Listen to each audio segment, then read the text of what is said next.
At number 1, though, I knew even before doing any research for this article, he was going to be my number 1 player on the list, and that is Jeremiyah Love from Notre Dame. So Notre Dame made the national title game because of 2 things: stellar defense and an elite run game.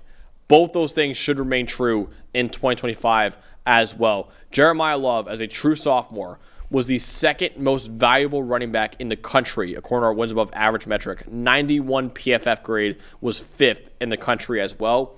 He had a forced missed tackle rate of 38%. That was second among all running backs in the Power 4, and his 6.9 yards per carry were 3rd in the Power 4 as well. He's an elite athlete, capable of running through or hurdling defenders, and if you give this guy a crease, man, he can go and fly.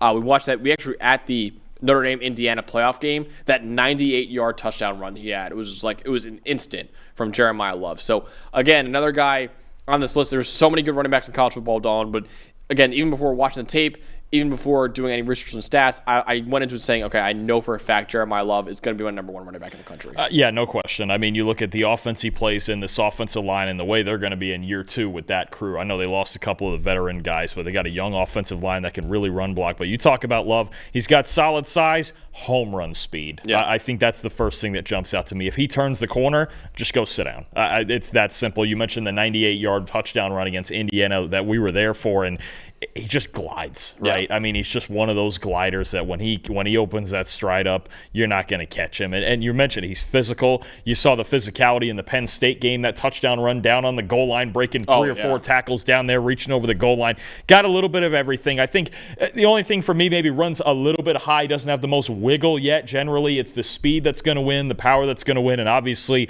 we need to get an over-under on how many guys he's hurdling this year, because that's a theme with him. It's just, I mean, he can just jump out of the gym. It just seems to be a special skill for him. But does he remind you at that size and probably has 4.3 speed? Remind you a little DeMarco Murray?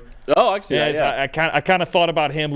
Runs a little bit high, but blazing speed.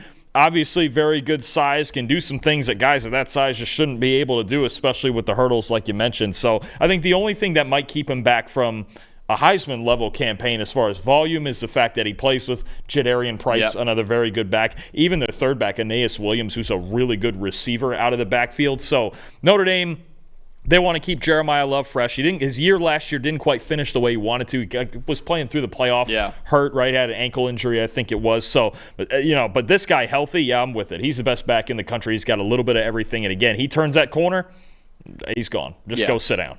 I think there's a lot of people who are looking at the playoff from Jeremiyah Love and doesn't have great stats in the playoff, and they're like, why is he the number 1 running back in the country? He was banged up, really banged up in that playoff as well. And look at the run defenses that he had to play against. Indiana, and he still had the 98-yarder. Georgia, top 10 run defense. Ohio State, best defense in the country. And Penn State up there with the best defenses in the country. And that Ohio State game, the national title game, he only had 4 carries. He just couldn't do it. I mean, it might have been a different game if he was out there and hit a couple of home runs early in that game, but that was the extent that you're looking at. You look at the regular season last year and really up until that Indiana game, just a dynamic player. A home run happened, waiting to happen on any play. So I think we did this in our way too early mock draft. I'm just cautioning you guys right now, get ready to see a lot of this in mock drafts. Chicago Bears, Dallas Cowboys taking Jeremiyah Love in every mock draft. The Bears especially. You want low moving costs right down about 90 minutes down the road to Soldier Field from South Bend. It ain't that far, and I'll tell you what, they're going to be watching closely. And we saw 2 running backs go in the first round this past year. If we're going to get a running back in the first round, which I think we will next year, it's going to be Jeremiyah Love.